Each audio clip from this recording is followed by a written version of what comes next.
Baik, Assalamualaikum warahmatullahi wabarakatuh kepada tuan dan puan, rakan-rakan sekalian. Sekali lagi Alhamdulillah kita dapat bersama-sama dalam video hari ini. Jadi hari ini merupakan hari yang seterusnya, hari yang seterusnya dalam minggu-minggu yang kita lalui sepanjang bulan ini. Jadi untuk itu tuan dan puan, sekali lagi saya ucapkan terima kasih. Thank you for your support, your continuous support. Either you are watching this video via social media, Facebook platform, or you watch this video from channel YouTube Namina Omar. I would like to welcome you. Thank you for joining me in all the list of videos that has been posted from time to time. Jadi untuk itu tuan dan puan, daripada masa ke semasa saya memuat naik video-video yang berkonsepkan perbincangan dan juga kandungan-kandungan yang berbentuk praktikal, perkara-perkara yang memang berlaku dalam dunia keusahawanan, terutamanya kepada tuan dan puan yang memang membuka perniagaan, mendaftarkan perniagaan tuan dan puan secara sah, mendapatkan kelulusan lesen-lesen SSM, lesen-lesen yang berkaitan dengan keperluan pematuhan dalam perniagaan. Jadi konteks perbincangannya kepada itu tuan dan puan, sekiranya tuan dan puan berada dalam syarikat yang berbentuk corporate dan juga MNC, mungkin perbincangannya tidak sesuai. Banyak perbincangan yang saya kemukakan adalah sesuai untuk tuan dan puan yang memang memulakan bisnes dan juga mendaftarkan secara rasmi perniagaan tuan dan puan itu tadi. Baik, jadi hari ini sebenarnya tuan dan puan saya menjawab lagi satu soalan. Sebenarnya soalan ini juga berada di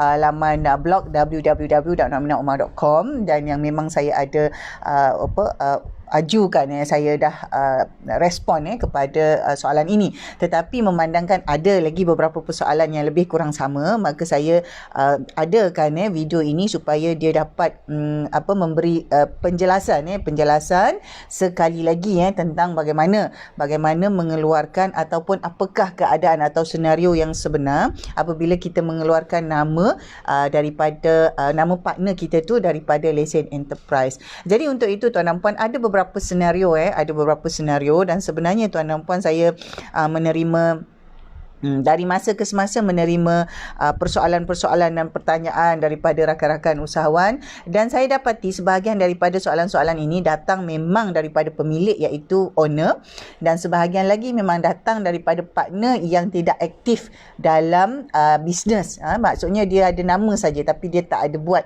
aktiviti perniagaan pun dalam lesen enterprise itu. Jadi yang baru-baru ini yang terkini ada seorang menghubungi saya berkenaan dengan situasi di mana beliau perlu mengeluarkan nama partnernya itu dalam lesen enterprise kerana nama beliau itu menyebabkan beliau tidak dapat meneruskan aktiviti-aktiviti perniagaan. Maksudnya nama partner dia tu ada situasi lah, ada isu.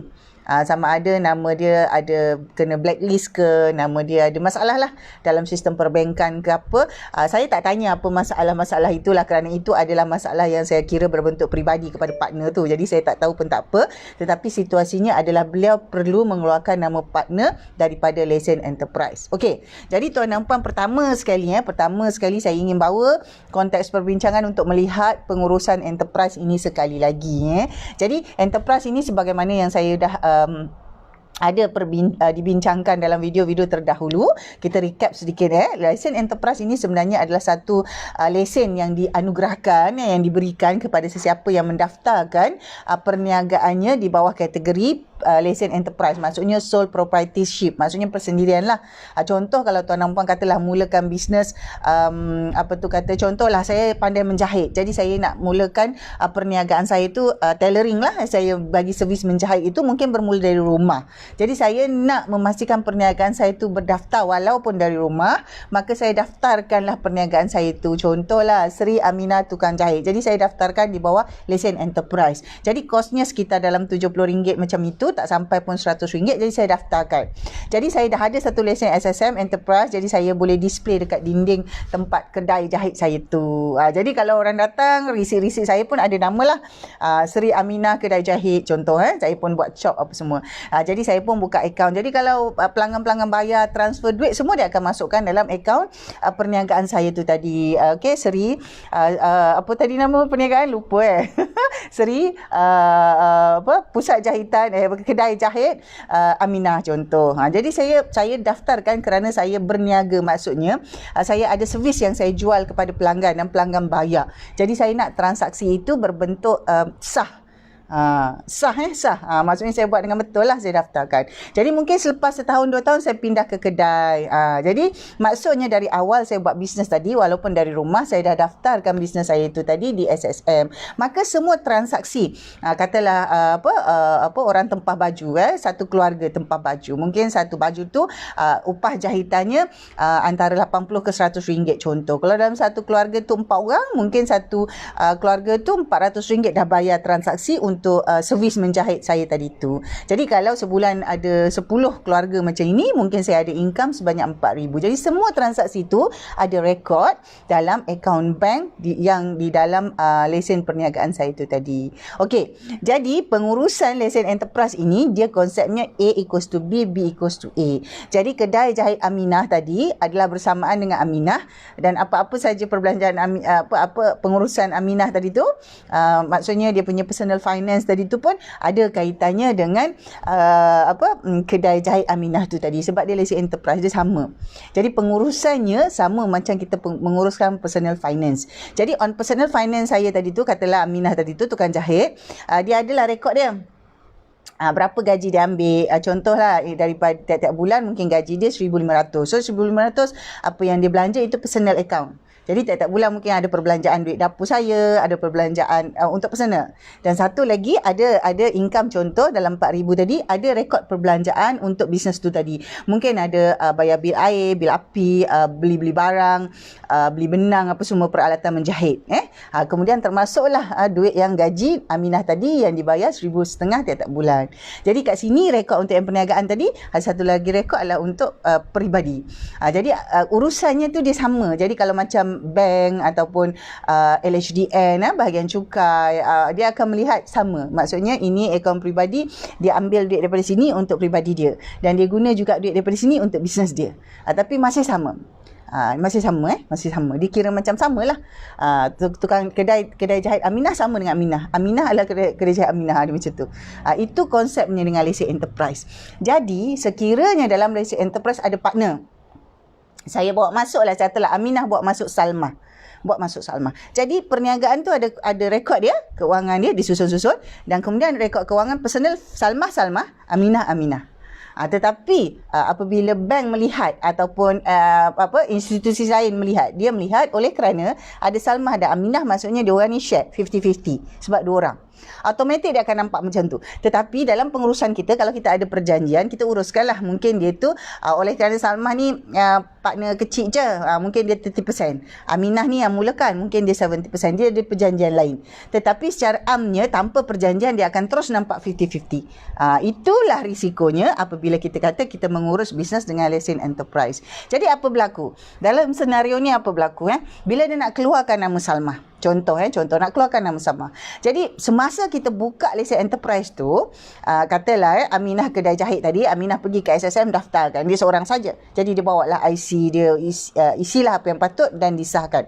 Kemudian apabila dia nak masukkan nama Salmah pun perlu pergi ke SSM bersama-sama dengan Aminah, kerana dia akan buat checking, dia akan buat check dengan nombor IC. Dengan IC, orangnya kena datang untuk buat pengesahan. Jadi apabila nak keluarkan nama Salma, prosesnya sama. Dua-dua kena datang ke SSM untuk buat pengesahan itu. Jadi tuan dan puan bayangkan itu prosesnya. Jadi kalau katalah tuan dan puan dalam lesen enterprise tu, tuan dan puan ada 6 orang ataupun ada 10 orang. Jadi 10 kena datang ke pejabat SSM untuk buat pendaftaran nama nak masukkan tu tadi, dan bila nak keluarkan 10 kena datang.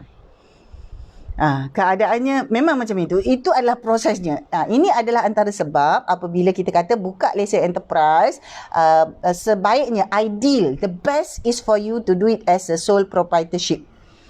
If you want to do business with enterprise, the licensed enterprise, it's best if you do it alone. Seorang, satu nama.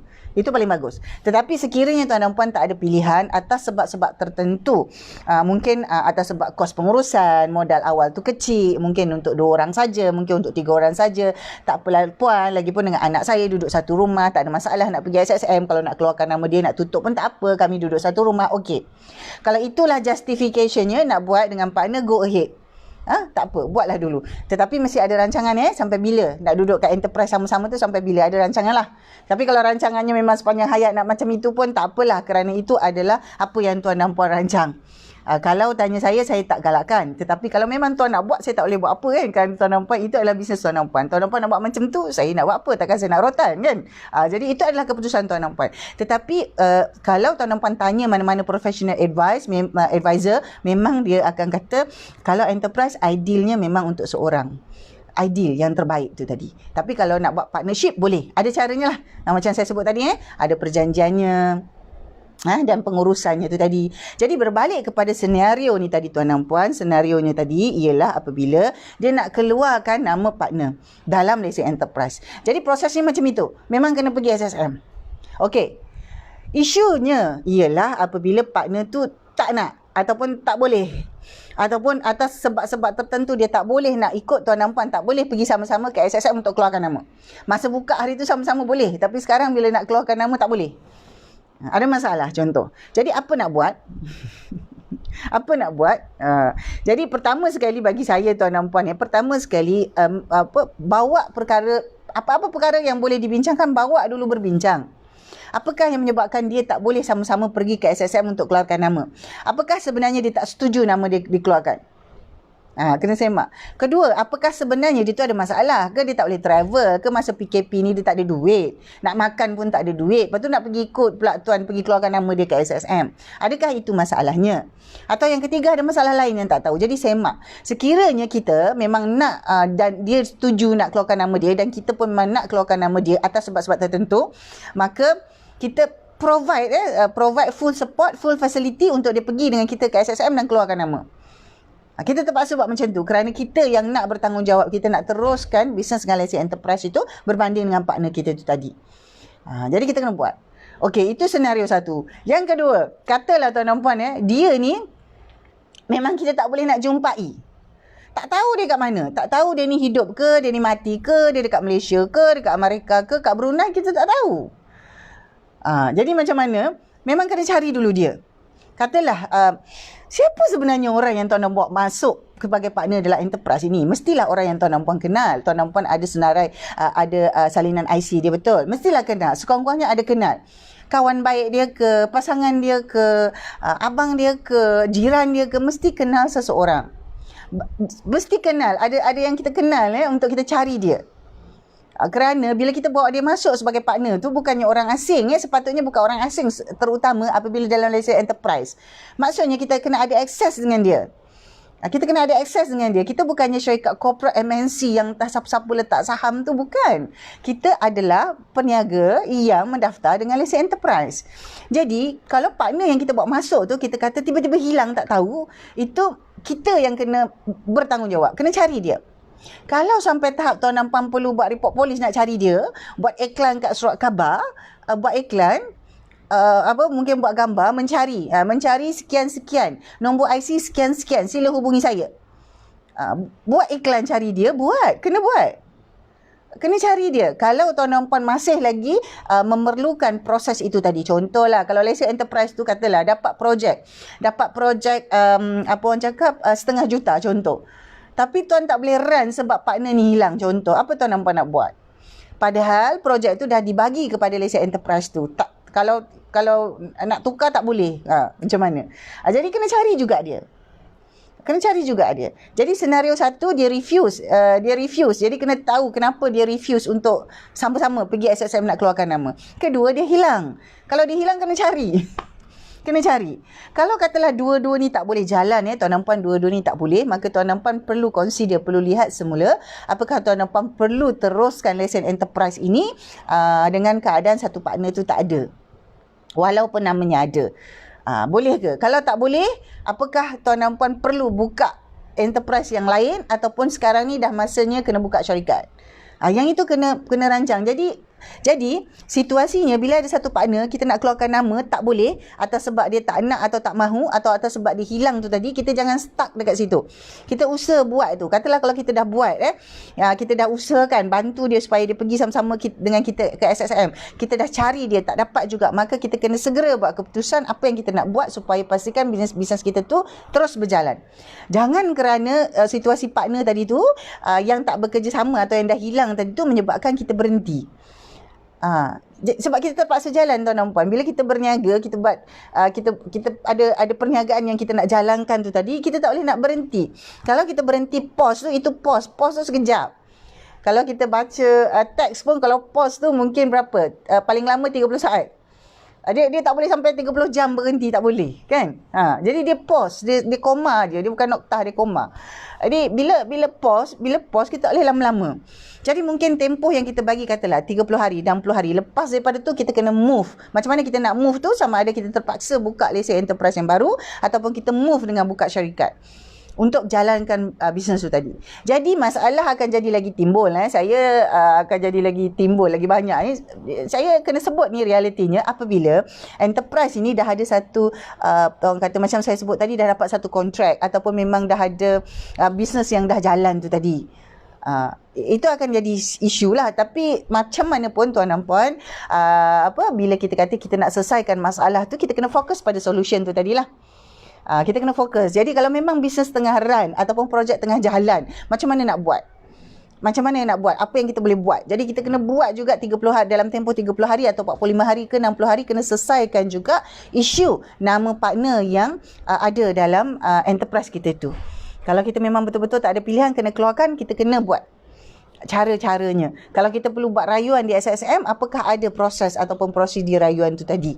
Kalau kita kata tak dapat nak trace, apakah ada? Setahu saya masih belum ada kelonggaran. Maksudnya kalau nak keluarkan nama partner tu, mesti dua-dua pergi ke SSM untuk sama-sama buat proses pengeluaran nama tu tadi.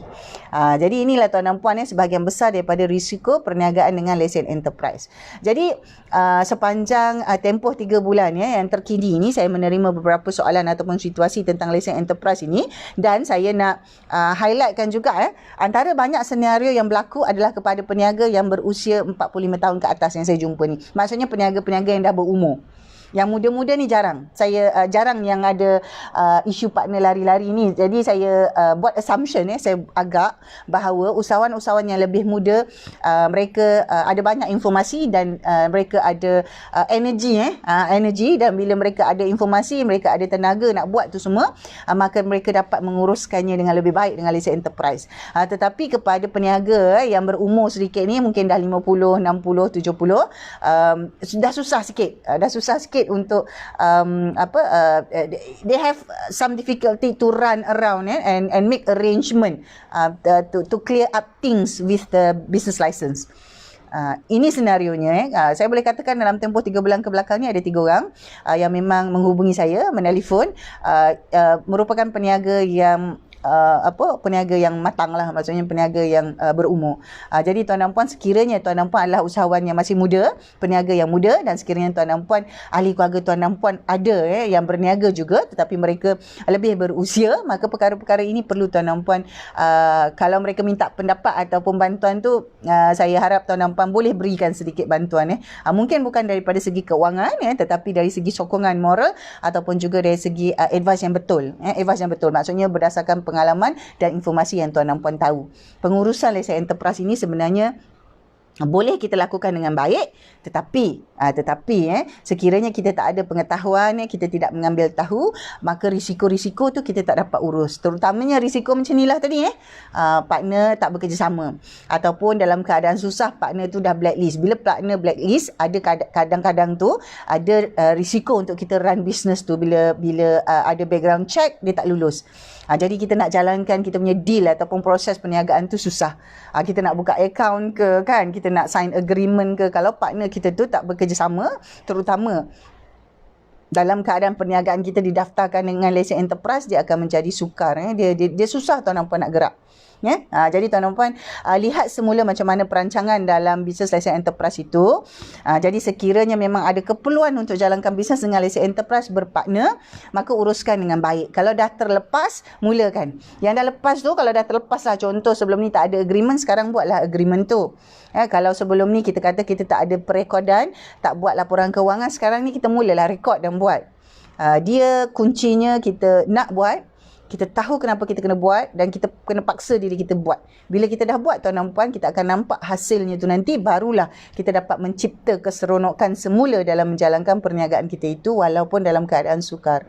We need to create the excitement of doing business on our own. Kita kena buatlah benda tu dalam keadaan kita susah sekarang, dalam keadaan kalau kita fokus kita susah, jadi kita tak nampak jalan penyelesaian. Kita tahu kita susah, okey stop. Sekarang nak buat apa? Jadi kita buat. Okey, jadi tuan dan puan, video kali ini sebenarnya memang menjawab soalan yang dihantar, tetapi seperti biasa tuan dan puan, apabila soalan itu masuk dia akan berbentuk umum. Jadi kalau tuan dan puan mahu saya menjawab soalan-soalan secara personal, secara personalized, jadi tuan dan puan perlu set appointment dahulu, dan tuan dan puan boleh semak kadar-kadar yuran konsultasi yang saya tawarkan di link-link yang sudah saya kemukakan. Jadi untuk itu tuan dan puan, saya ucapkan terima kasih, selamat maju jaya dalam semua urusan dan rancangan yang kita sudah ada. Jadi semoga kita sentiasa menambah nilai kepada kehidupan orang lain dan pada masa yang sama kita menambah nilai dalam kehidupan diri kita dan orang sekeliling kita. Jadi untuk itu tuan dan puan, sekian, kita jumpa lagi dalam video akan datang.